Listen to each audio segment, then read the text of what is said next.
మన వారణాసి వంటిల్లు ఛానల్కి 11,000 ప్లస్ సబ్స్క్రైబర్స్ ఉన్నారండి.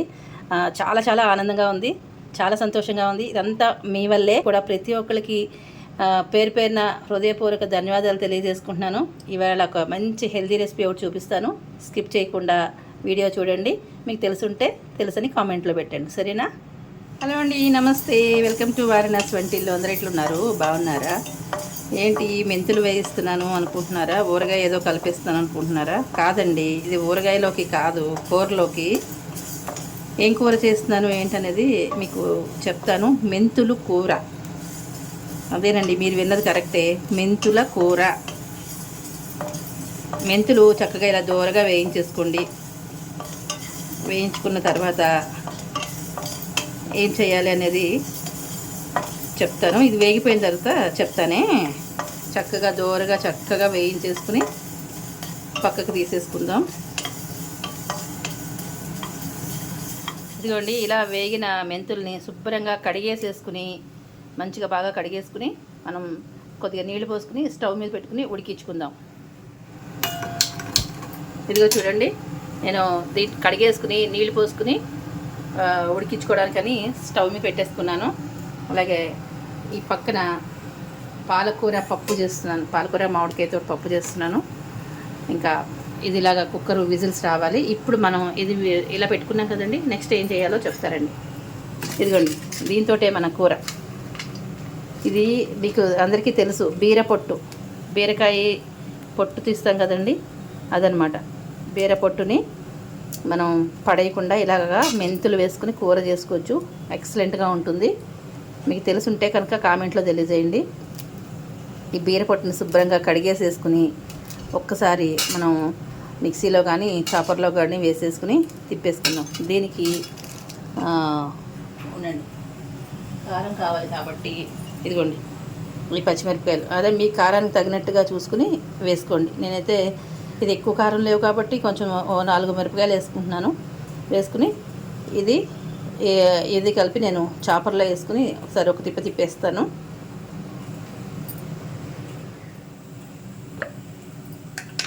ఇదిగోండి, నేను చాపర్లో వేసేసుకున్నాను.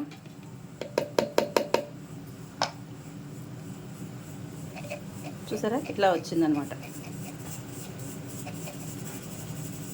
ఇప్పుడు దీన్ని పక్కన పెడదాం.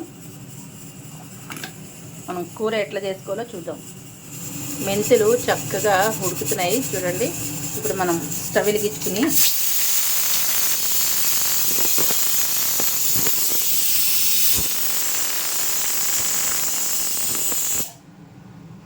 వెలిగించుకుని మనం ఒక మూకుడు పెట్టుకోవాలి.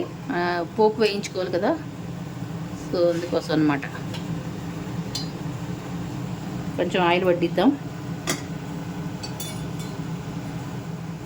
ఆయిల్ అయితే వేడైపోయిందండి. ఇప్పుడు కొంచెం మినపప్పు వేద్దాం. దీంట్లో నేనైతే శనగపప్పు వేయట్లేదండి. మీకు కావాలనుకుంటే కనుక శనగపప్పు వేసుకోవచ్చు.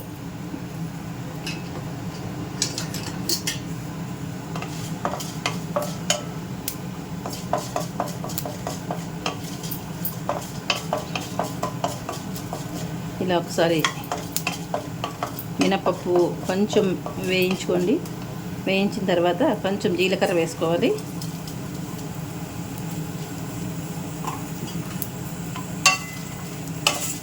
చాలా సింపుల్గా, చాలా ఈజీగా చేసుకోవచ్చండి. చాలా రుచిగా కూడా ఉంటుంది.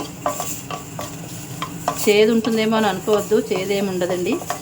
మనం మంచిగా వేయించేసాం, బాగా ఇలాగ ఉడికించేస్తున్నాం కదా, చేదేమీ ఉండదు. ఇదిగోండి, చక్కగా వేగింది కదా. ఇప్పుడు మనం చిల్లీ ఫ్లేక్స్,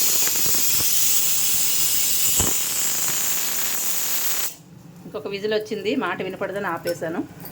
సో ఇప్పుడు కొద్దిగా చిల్లీ ఫ్లేక్స్ వేసుకోవాలి. వేసుకుని ఇప్పుడు ఏం చేద్దామంటే, ఒక నిమిషం, ఇదిగోండి ఉల్లిపాయ ముక్కలు, కరివేపాకు,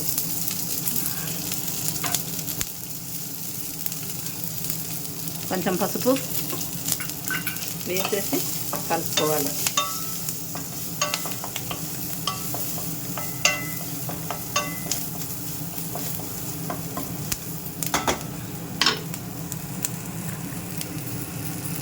ఇప్పుడు ఏం చేద్దామంటే ఇదిగోండి, మనం దీంట్లో వేసుకున్నాం కదా, చాపర్లో వేసుకున్న బీర ముక్క పొట్టుని ఇందులో వేసేద్దాం.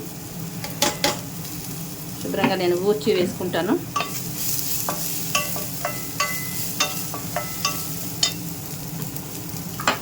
దీనికి సరిపడా ఉప్పు,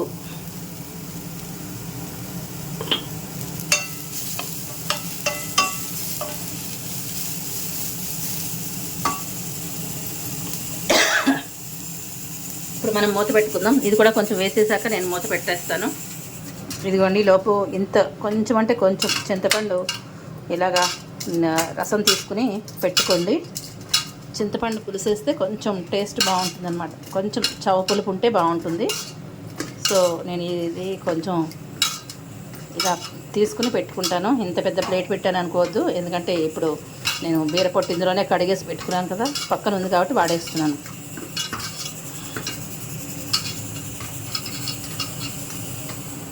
మూత తీసి చూద్దామండి. ఇదైతే మెంతులు అయితే ఉడికిపోయినాయి. ఇప్పుడు దీంట్లో ఈ చింతపండు పులుసు పోసేద్దాం.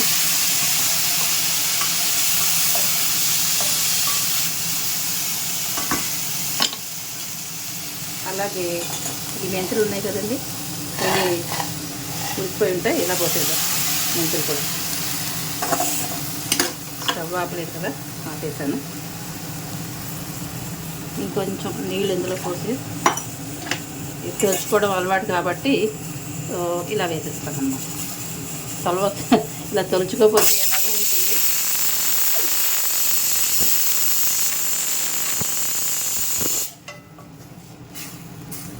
ఇదిగోండి, ఇప్పుడు దీంట్లో మీరు కారము ఉప్పు చెక్ చేసుకుని ఇక అన్నీ సరిపోయి అనుకుంటే మూత పెట్టేసేయండి. అలాగా చక్కగా సన్నని సెగిని ఉడికిపోతుంది అనమాట.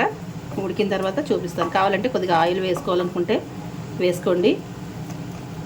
నేనైతే ఆయిల్ ఏం వేయను, ఇది ఇలాగే ఉడికించుకుంటాను.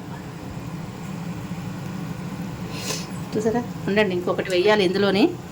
అసలేంది వేయకపోతే ఎలా ఫ్రెండ్స్, అందులోనూ నాకు ఇష్టం ఇదండి, ఇంగువ. మీకు వద్దనుకుంటే స్కిప్ చేసేసుకోండి, నాకు ఇష్టం కాబట్టి నేను వేసాను. అంటే చింతపండు కూడా వేసాం కదా, వేసినప్పుడు కొంచెం ఇంగు వేస్తే బాగుంటుందని వేసాను. ఇప్పుడు మూత పెట్టేద్దామండి. మూత పెట్టేసిన తర్వాత ఇంకా ఫైనల్గా ఉడికాక ఎలా అయిందో చూపిస్తానే.